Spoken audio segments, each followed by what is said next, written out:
Good afternoon, everyone.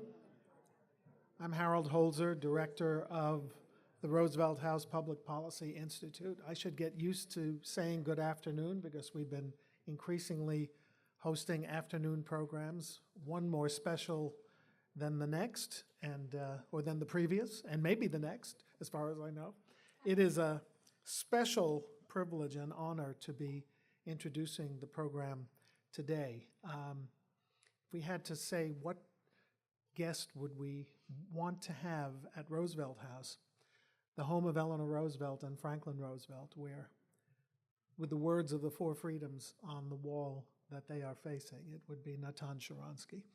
And we're so privileged to have him today. I'm not going to spend any time re-describing or interpreting a biography that is so well known in our minds and hearts for all that he endured in the name of freedom. It's one of the moving stories of the 20th century. I can just say that we're honored to have him. And we're grateful to our friend, great journalist, publisher, member of the Roosevelt House Board of Advisors, and most recently, in his newest role, a teacher in our human rights program, Peter Osnos, for inviting his friend to our halls and persuading him to come. So I am delighted to introduce for this conversation our friend Peter Osnos and our new friend Natan Sharansky.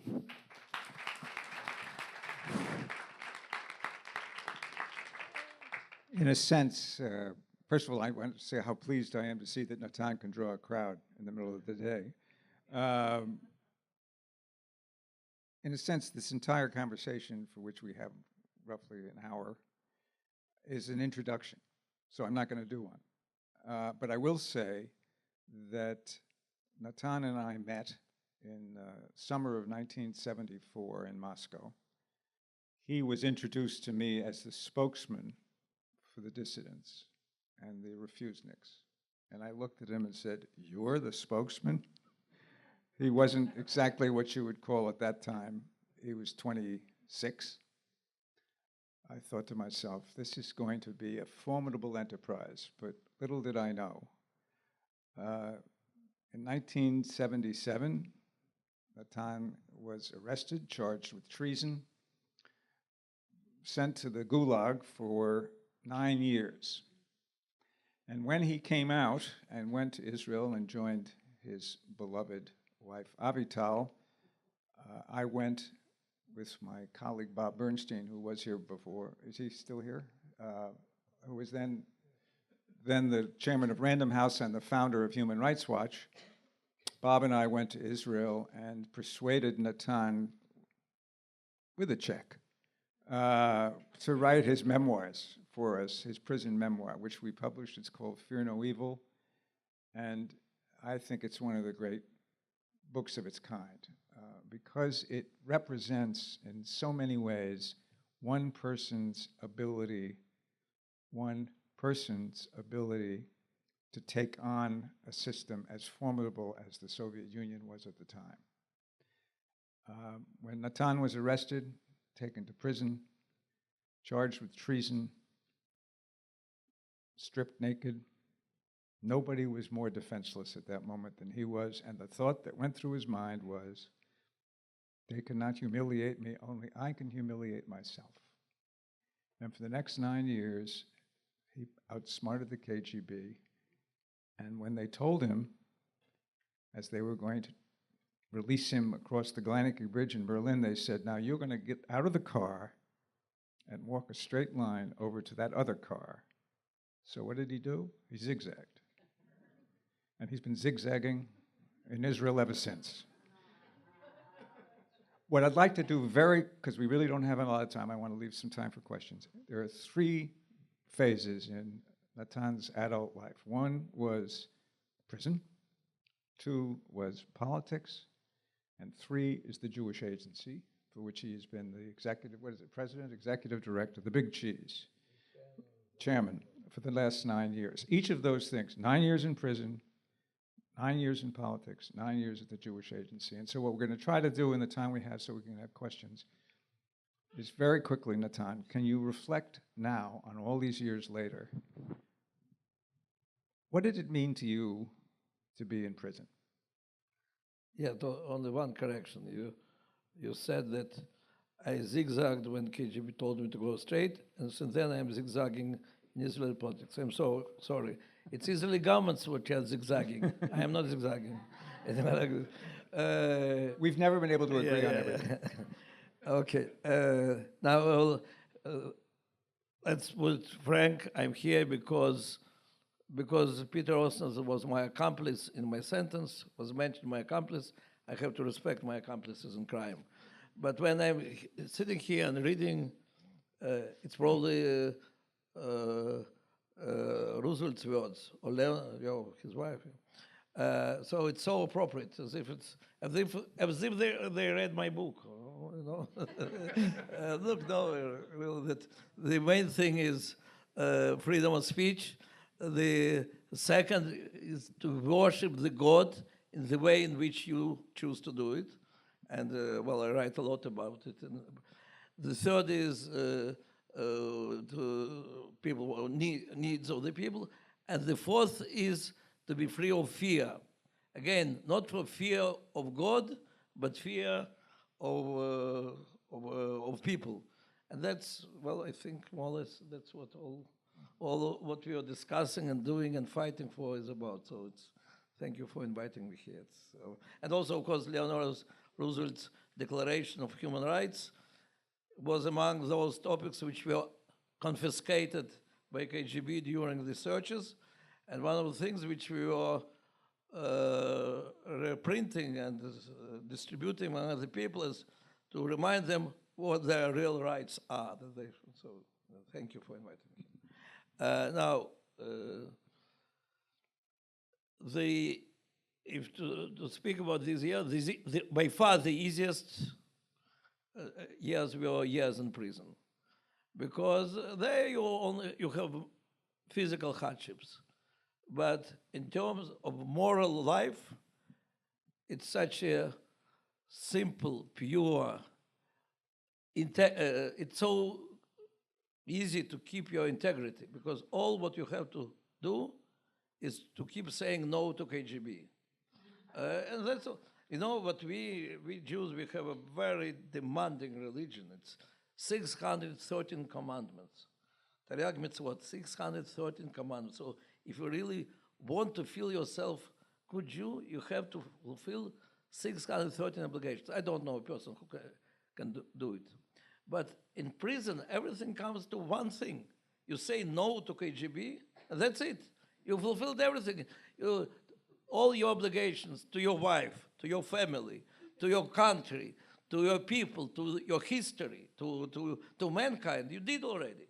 So, well, then there are some discomfort. They'll put you in punishing cell, in cold, hunger, and so on. But it's all physical. And as Peter already quoted, I very early understood, in fact, just the very first seconds after my arrest, thank God I already was for a few years a free person, meaning speaking my mind freely. So, and I could already understand that the only thing which really belongs to me is my inner freedom. And that's the only thing which I have to keep, that I am really responsible. I'm not responsible for anything. And now that they arrested me, I am not responsible for my body. They can do whatever they want. And definitely with all my belongings and so. But they cannot take from me my freedom if I will not agree to give it to them. So from this point, I repeat it, after you overcome in the first weeks, and I described in the book how I was working on myself, to overcome this fear, physical fear, which you feel each time when they remind you that they will rastrel. It means firing by the firing squad, killing. And they used to do it like few times during interrogation to remind that in the end, if I will not cooperate with them, they'll be rastrel, they'll kill me. So you have really to adjust to overcome this feeling of almost automatic fear from this word. But so it took like a couple of weeks. But the moment you overcome it, and the moment you feel that, in fact, after all, what changed? You were in the middle of the world struggle of Jewish people and people believing in the freedom of all the world. And you felt yourself a very important part of this struggle by being chained in the connecting to the world dissidents. And now, physically, they moved you few miles to the other place, but all the struggle continues, and all the people who were struggling continue their struggle. And maybe now your words are even more important than before. Also, so and from this point, you're not alone, and all this feeling of rediscovery of your history, on your identity, and believe that in the image of God created a man, and all this stays with you. And so the moment you feel that you're not alone and that the world which really belongs to you, it's your inner freedom, then all the rest is commentary. All the rest, yeah. So that was really the easiest 9 years. And while I was enjoying my 9 years in prison, of course, my wife and many others had to work very hard and think every day. And I think none of them could feel that, or definitely my wife was telling that every day, every minute she thought, is she doing enough?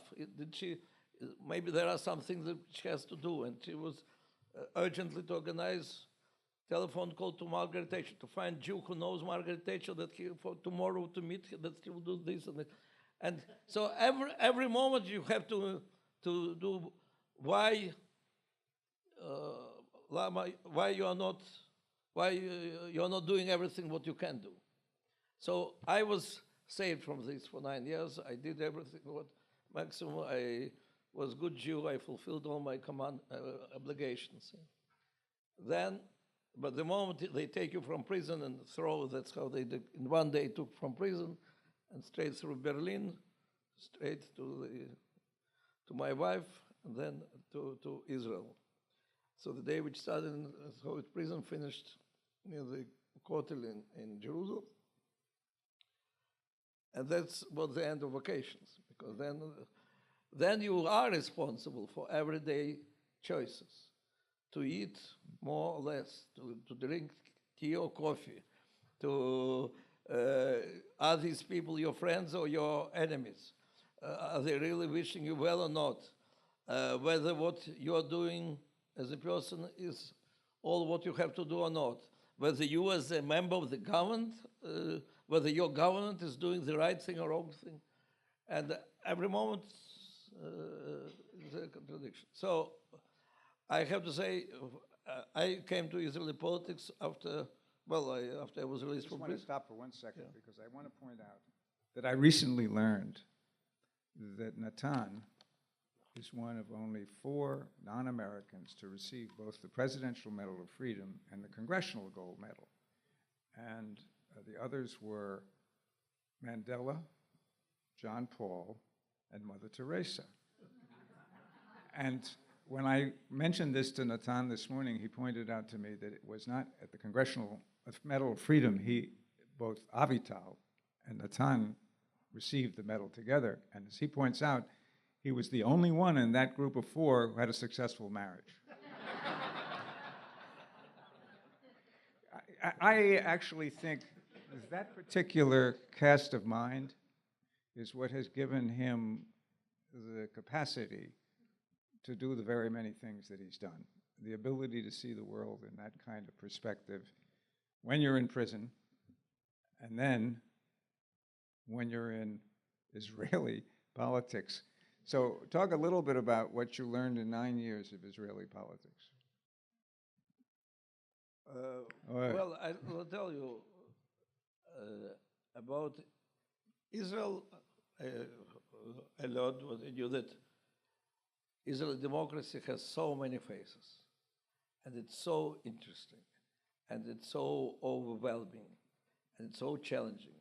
And Israelis really every day have to make decisions on the very basic questions, which so usually people only during the war or during some very major crisis have to think about good and evil, or Israelis, for good or bad, they have to think about it every moment. And if they, for a moment, forget about it, the people from neighboring party immediately will remind them, oh no, what you're doing is evil, or to the contrary. So it's very vibrant now. For me, it was difficult, and I think I discovered that for many dissidents, there are not so many different dissidents who went to politics. But as a rule, they are not really successful in politics. Why? Because dissent is always about non-compromising ideological position. Politics in the government, especially the Israeli system, but also in your, to be senator or congressman also, you have to be ready to make compromises every minute. The moment you're not ready to make compromises, you will better resign. And by the way, I was in 4 governments and I twice resigned. As I told to my prime minister that, you see, for comparison, I was in 4 prisons and I never resigned. So there I felt much more comfortable than here. Because at some moment, I came to the politics in order to succeed with the integration of 1 million Jews. There was 1 million Jews who came from the Soviet Union and joined the country with 6 million Jews. So there was never, you will not find in the history of America or any other country, moment that suddenly 20% of population are joining the country, population who don't speak language, who is not part of this culture, are joining the country in a few years. And that will happen with Israel.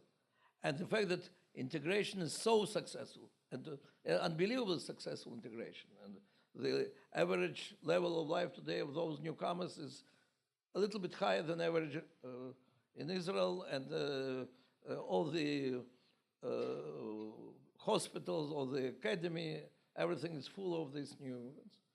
But one of the reasons for this was that very quickly we understood that you must have political power in order to be really equal, to be accepted, and to remove all the and we created the party, and 7 newcomers became members of the parliament, and then many deputy mayors of the cities where the real integrations happening became people from Haifa to Beersheba, people who didn't speak even Hebrew well. They were just, and that accelerated all the process of integration immensely. But in order to be able to have an opportunity to do it, you have to make decisions and compromises with all your partners. And Prime Minister it was the first government of Bibi Netanyahu, and on one hand he was a good friend because when Vitali was, I was in prison, he was ambassador here, and he helped with his advice to my wife. On the other hand, there are things that when I thought we have to go straight, we were zigzagging. So I have to say, politics is not a comfortable place for dissidents. If your strategy is not to compromise, better not go to politics. So it worked for some years, but I felt that my main reason for which I went to politics, we reached, and really it was very successful. As to the others, I don't think it's for me. In fact, I had to tell frankly that my position of close connection between peace process and human rights is not something which is understood or accepted by left or by right. So it happened so that I was accused to be a right-wing simply because then it was Oslo Agreement.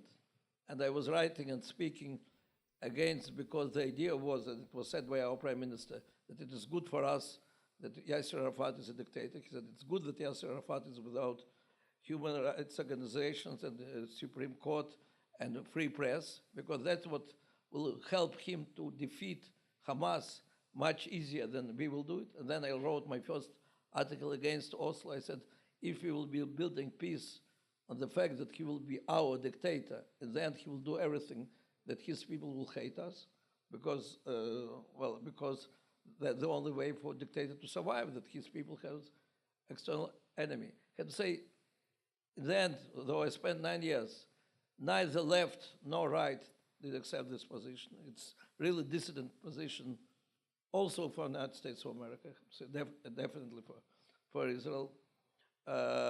Later, when I put it in the document of our party when we were signing an agreement with Ehud Barak, we were joining his government, and because then there was a question of giving away Golan Heights to Assad for peace, Assad father for peace, and we put it in our platform that the depth of our concessions as the depth of democratic changes in Syria, we will, and it is written, but it is laughed out by right and by left. Those on the right said what? And if he'll be democracy, we'll give Golan Heights such a strategic position. And those on the left said, if you want to make peace, you're making peace, you're not asking dictators. And by the way, we were very close in that government to giving away Golan Heights, and we were lucky that Assad insisted that he has to get everything. And Barak was ready to keep 100 meters from Kinneret, if you know what I'm talking about. So thanks God, Assad was greedy enough, and that he be inside the government were against, and it didn't work. Imagine later when we have all what we have in Syria, if we did give him all this and say it doesn't matter whether he's dictator or not, then a chemical weapon would be on the shores of Kinneret. So I have to say that I entered the government with this dissident position that you cannot disconnect peace process from civil society, and I left it with this. And it is a very difficult question on which to make compromises. And so I think I was a successful politician because the aim for which I came to politics we did really implement. Some other people will say, well, about it, he has, and many people say, he's ridiculous with his phrases. We can't understand. He wants peace or he doesn't want peace. He wants greater Israel or he doesn't want greater Israel. And in fact, I don't believe in peace, which will not be built on civil society, both on our side and on the side of Palestinians. And the third thing, Jewish agency, I have to say, I came to Jewish agency when Bibi Netanyahu... I just want to stop that 1 second because I want to follow up with one question. As a politician, now you've already said that you thought that you were a more successful prisoner, a very successful prisoner, because of your ability to resist and to maintain internally integrity. Do you think that you saw in Israeli politics that integrity was sustainable? Well, okay. Look, you know what? I'd say that I saw more integrity in Israeli politics than in American politics. Okay? Did I see a lot of integrity? No, I don't. We didn't invite you here to criticize it. Yeah, no, definitely. No, but integrity and politics, it's incompatible things. That's what I try to explain, that in politics, it's all about compromise every day, and sometimes, and if you feel that you cannot accept this compromise, you should better resign from the politics, because the politician who stops making compromises, well, definitely in Israeli system can survive, but also in your system. And well, I might be a little bit aggressive because, you know, I'm fed of this in Europe especially. I remember in the beginning of 2000s, I was explained by many leading journalists that the peace is so close to the Middle East and everything is so good, and it's only because of Israel. And then I give them always 4 names in terms of integrity. I give, here are 4 names who are better friends of peace and who are worse aims. And I approach all the time as a dictatorship of democracy. And I give them Mubarak, Assad, Gaddafi, and Netanyahu. And always done, so always was. That was Netanyahu, before was Sharon, but it doesn't matter. As was. Mubarak is the best hope for peace. Assad, though of course he is a dictator, but he is a reformer, and that's why there is hope. Gaddafi already showed that he is open to compromise on nuclear weapons and so on. So, and our only problem is Netanyahu. And then I say, wait a minute, but it's a dictatorship, democracy, he's elected. And they say, well, elected, not elected, but if only he'll agree with it. And then there was Arab Spring. And Mubarak, by the way, exactly as in case of democracy, we both predict. Mubarak happened with Mubarak. With Assad, this didn't happen because Putin saved him and Obama permitted him to save him. And Gaddafi happened with Gaddafi. And I say now, okay, what is number one problem for peace? The answer is the same. If only Netanyahu was better. So my problem is integrity. The world doesn't want to see any connection between democracy, human rights, and peace. So yes, I don't feel comfortable in Israeli policy because of the lack of integrity. I still feel much more integrity in Israeli policy than in many other countries in Europe and even in America. Natan, you have 6 grandchildren when you left Israel 2 weeks ago. Yeah. You are going to be 70. 70. What,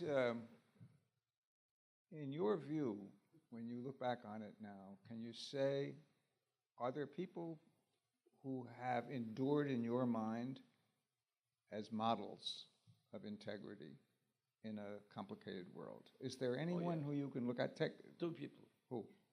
King David and my wife. Well said. The grandmother of your 6 grandchildren.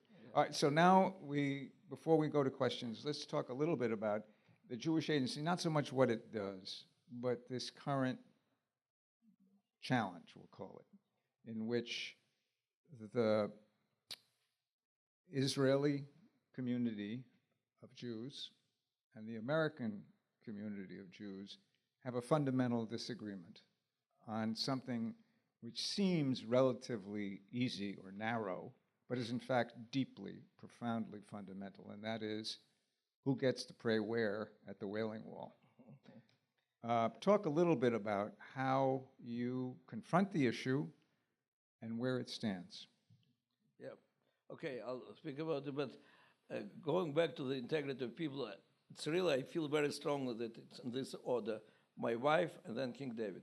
But there are 2 people, very important people, who because of their integrity, played such an important role in this world. It's Andrei Sakharov, my teacher. I can't say my rabbi because he was not Jewish, but the leader of human rights movement who had tremendous influence on me. And wherever I am, minister or head of Jewish agency, you have to have the portrait of president or prime minister, but the portrait of Sakharov is always bigger than their portrait.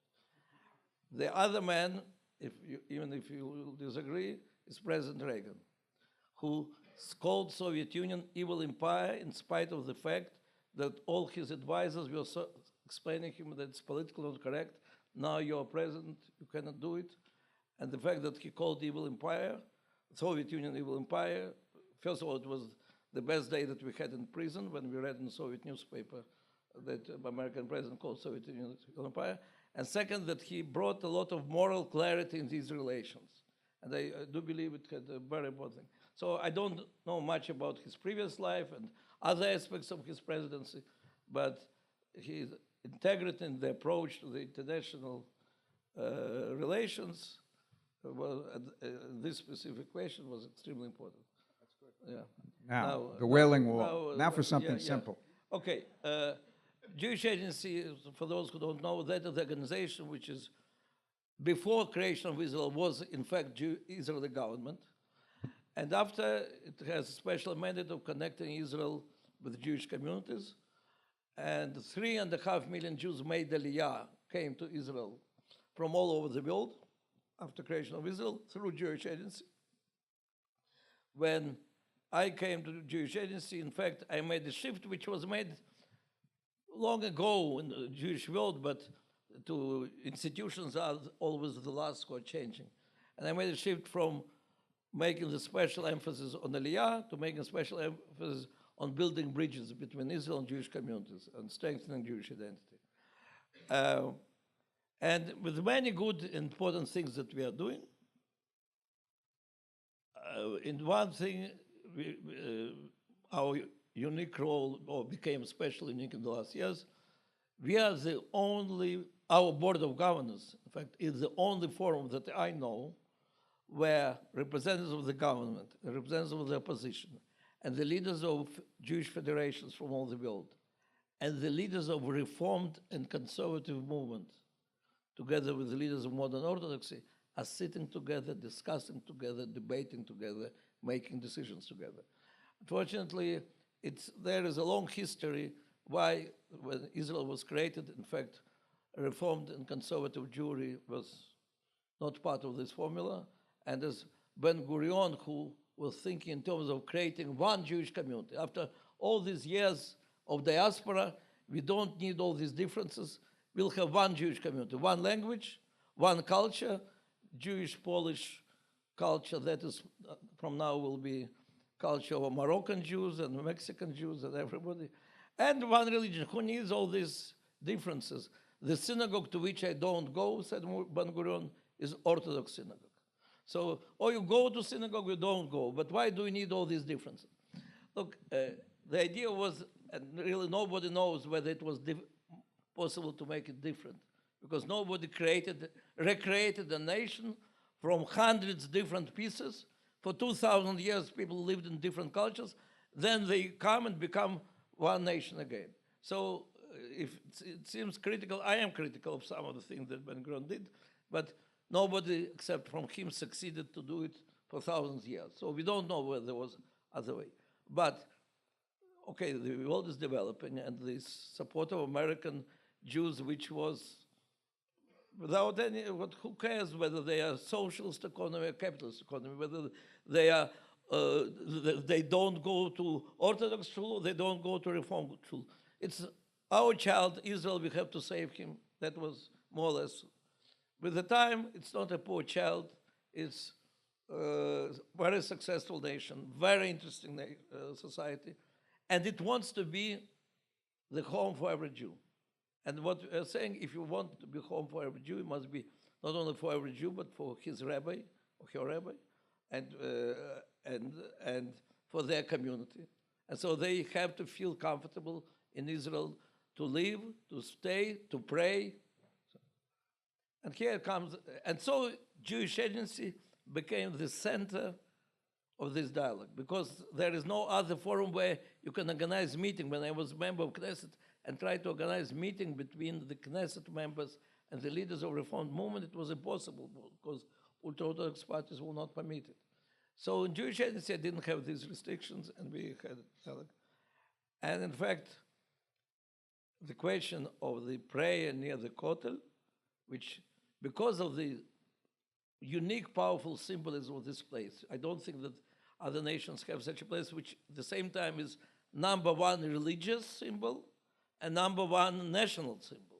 So through all our history, that is the most important national, that's the most important nation which is returning after exile, and that's by far the most important religious place in the nation. And so whether you have a place to pray, the way how you pray in your synagogue, that became very important in terms of recognition. And there was a lot of infighting and with involvement of police. And at some moment, Prime Minister asked me, as the head of Jewish Agency, but also knowing my views on this, to check if it is possible to bring all the sides to the negotiation table. And I brought them to the negotiation table. And we had 4 years of negotiations.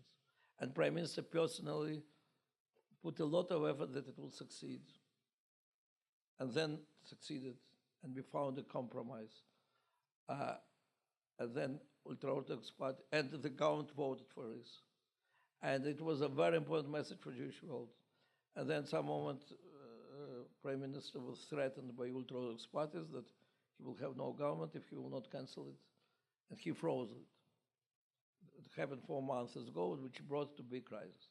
So here I definitely have serious disagreement with my friend and Prime Minister. I have to say that he looks on it as a tactical issue, relation with the diaspora, that it can be corrected. We have another 1,000 years to correct it, while keeping coalition as a strategical issue, because we need to fight Iran, we need to fight it, and that's why we need our coalition. And I think absolutely the opposite. I think relation with diaspora is our strategical issues, our main strategic asset. And coalitions come and go, ministers resign and join. That's tactics. That's, well, but that's. Once a dissident, always a dissident. Now, there's a C-SPAN camera here, and so if you ask, we have mics, okay. So if you have a question, please address it to the mic when the mic comes to you. Keep it short so we can get a bunch in, and let's begin. I thought there might be a hand or two. Right here. Spasibo ogromny. Okay.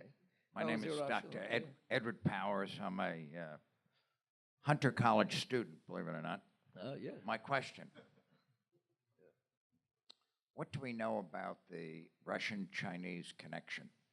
It's reported that, and this I was told by a quote-unquote Russian banker, that Vladimir Putin is leasing farmland in Siberia to the Chinese, and that the Chinese are going to populate that area with the second child, who, as you know, really has no status in Chinese society. Whoa. And I'll finish by saying, I asked Henry Kissinger, and his comment to me was that the Chinese view Siberia as their land, and they're going home. Thank you. You have 30 seconds to reply. Yeah. Well, okay. Look, first of all, I don't know. I'm not confident of Chinese government and even of President Putin. So I really don't know. But I can tell you, the one who was in Siberia, and my wife grew in Siberia, and whose child, and I went through different stages of relations between Soviet Union and China, from unlimited friendship, and we were singing songs about that Russia and China are friends forever when I was in kindergarten, and we were participating in demonstrations against Chinese embassy when I was in the school. So I know the different stages. I can tell you, I think it's so obvious that here are huge empty lands of Siberia along the border of China. I was there visiting some of my people in exile. You can go for hundreds of miles and see 100 people here, 100 there. On the other side of the border, there is overpopulated with Chinese people, the lands. So I think potential for the Russia, which is keeping every square meter. They demand from Israel to give away a lot of land, but they have not enough, so they keep keeping every square meter. There are 4 small Japanese islands, and Japan was proposing hundreds of billions of dollars, and they were not ready to give it back. And when they were said, but you're so big, why do you need these 4 islands? So the answer was, and how you think we became so big? So for Russia, it's against all the nature of the history of this country to give away everything. But if you look at the physics, here is the most empty lands, and 1 meter after this, the most populated land. So personally, I think it's strategically the biggest threat or opportunity for Russia. If Russia will decide some moment that to keep the territories is not very important, and that you can give 10% of Siberia for lease to China, who knows, maybe that's a great opportunity. But I always felt that that's very unstable situation. When here, on one hand, you have the most empty land in the world, and on the other part of the border, you have the most populated. Okay, another question. Right over here, young man. Hi, my name is Sam Getchmacher. I'm a student here at Macaulay Honors College. My question is, what do you think is Russia's role in the Middle East today, especially given what's going on in Syria and with America kind of leaving the picture? And also given the painful history between Russia and its Jews, what is the appropriate relationship that Israel should have with Russia today? Well, look, on one hand, it's very easy for me to speak about Putin as a dissident, and Putin is a former KGB officer and not a big friend, I will speak of democracy. On the other hand, it's very difficult for me to speak negatively about Putin as a Jewish activist, as the one who now we have a huge operation in Russia with the Jews. There are many Jews who are living because of Putin. There are many Jews who are building their communities because of Putin. Putin, I would say, is the first not anti-Semite leading Russia in 1,000 years. Well, there was, of course, Gorbachev, but Gorbachev was for a very short period. He is not anti-Semite. You can say, I can say a lot of very bad things about Putin. He is not anti-Semite. He is permitting or supporting even development of Jewish communities if they want to, and he creates no problems for us, Jewish agency, to help to those who want to immigrate, and to those who want to build their community. Now, at the same time, the same Putin is extremely problematic for democracy in Russia. I don't have to go further in it. Independence of the courts from the authorities, corruption, you name it, a lot of things. And many of my friends, dissidents, again, find themselves in this capacity of foreign agents, as if you are back in the Soviet Union. So it's very alarming. As to the Middle East, with all the sympathy which Putin has to Israel, because it's Russian-speaking land for him, yeah, and he really has his main policy is against America. And for him, it's very early, it became clear to me from our conversation almost 20 years ago, that for him, Iran is not, so that he doesn't have policy towards Iran. He has policy towards the United States of America. That's his way to show to America that they should better take him seriously. And the same about Syria. And here I have to say that the one who really built, or not built Putin, because Putin built himself, but helped him to become so big again, is your president, President Obama, previous president. And well, by the way, I don't see at this moment much difference between policy of President Obama or President Trump in the Middle East. I mean, not about Israel. I mean about the fact what Russia is doing there. The fact that American president put a clear red line to Syria, that if you will use chemical weapons, that will be the end. And didn't do it. If he didn't say it, it's one thing. He said Russians watched very carefully, and then he didn't deliver. And Russians made their condition. By the way, the same was with Crimea. Putin, before he went to Crimea, for a week, he was increasing his statements that we cannot accept this station, people will not accept this, and was watching what's happening in Europe and in America. And only when he understood that there will be no reaction, he of course, did thing which, for the first time after Helsinki Agreement, there was changing of the borders by force. So the fact that we have now Russian base in Syria, which in fact can, if Russia will decide it can control the airspace and the sea, it's very dangerous. Think.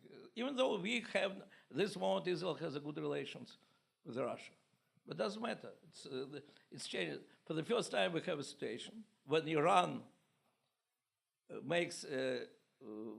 goes straight to our borders, and Hezbollah in fact becomes part of the army of Iran. Russia put their base, and America is watching. That's real. I don't remember I remember very bad situations, and Israel today is much better situation than in all these wars. But the fact that Russia could change their strategical presence in a dramatic way, and America was in one or another way accepting it. That's what's happening. I think that's very dangerous, even though our Prime Minister will never say it, because Prime Minister tries to be very friendly with Russian president and with American president, and probably he has no choice. That's the compromise which you are doing when you're in politics. I think it's a very dangerous situation, what's happening between Hezbollah, Iran, Syria, Russia, with America watching. Time for 2 more quick questions, right here. Ma'am.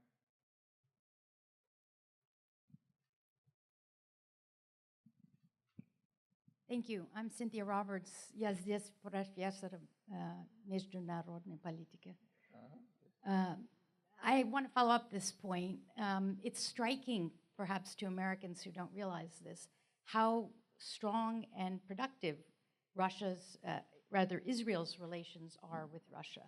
And colleagues in the Israeli government or former government officials and a whole host of other people have expressed surprise that America has so much trouble figuring out how to deal with Russia. Sanctions don't work, carrots don't work, and yet the Israeli government has worked better. So my follow-up question to you is, are you making this point about positive relations between the Prime Minister and Putin from a standpoint of good relations on the religious side, which I have also seen, that President Putin supports the Jewish Museum, the chief rabbi? It's extraordinary how a leader of Russia is so positive toward the Jewish community. But what about Israel in terms of strategic interests? Would you recommend that the Prime Minister draw his own red lines? And if so, where would they be? Thank you. Well, look, that we are coming back to this my initial point, why I'm not in politics. I do believe that we have in our policy taken into account what's happening with democracy in this or that country. But I have to say, of course, it is much more difficult for Israel to demand it from Israel to connect our relations with Moscow or with India, for this case, with whether the leader is democratic or not, when America and Europe are not doing this. So yes, I will not go into my personal conversation with Prime Minister, but I would like to see from all the leaders of the free world to be much more sensitive to the question of democracy, to keep open the channels with the dissidents in those countries, and such a thing. Now, as to relations between Russia and Israel, everything what is about Jewish community and, well, Jewish character and cultural relations is really very good. I can tell that there is a lot of corruption. And the result, let's say some local Jewish community somewhere in Siberia has problems with local authorities because they think if there are Jews, there are money, and they try to get them. If it becomes really impossible, or through us, or by themselves, they find their way to go to the central authority, and as a rule, central authority is protecting Jewish community. It's something unheard of in Russian history, not only in the times of Brezhnev, but in the 1,000 years of Russian history. Okay. But again, the power games of these ambitions of Russia to be superpower and to be on equals with America, that's something much more important for Putin. I think Putin personally, no doubt, understands very well the fundamentalist Muslim threat to Russia. Fundamentalists can one day cut Russia in two, if you'll see where the Muslim power is and so on. But that's for the long run. In the immediate future, he needs Iran as a way of pressure on America. Putin personally was saying, and I heard it from him, that Russian weapon never will be used against Israel. But when we had the Second Lebanon War, and I was on some committee in Knesset, and I saw these packages of cornets, of these anti-tank missiles which were used against our soldiers, and many soldiers were killed. And you look at the box where it is produced, it is Tula. It's Tula, this factory of weapons. Then the next Domodedovo, it's the airfield near Moscow, and then Damascus, Syria, and then it goes to Hezbollah. So I can't say it is that Putin permits. He probably doesn't permit, but he doesn't stop it. And so the fact that now we have such a huge strategic threat of Hezbollah, Syria, and Iran, and again, I don't want to over-dramatize, Israel is by far more powerful than in the past. But we have a strategic threat. Terrorists are connected to the government of Syria. They are connected now to Iranian army, and Russian base appears in the middle of all this. So it doesn't matter how good is the attitude of Putin to the Jewish community. It doesn't help us from this point. So I'm going to ask you a final yes or no question, because we're really out of time. And that is, if we invite you next year, will you come back? Well, look, with such great statements of Leonard Roosevelt, of course, I'm happy to be in your house. It's really a powerhouse of ideas. And, Well, on behalf discussions. of Harold Holzer, the director of Roosevelt House, I'm inviting him back. all right? And to my accomplices, I can't say no. I can't say, So here.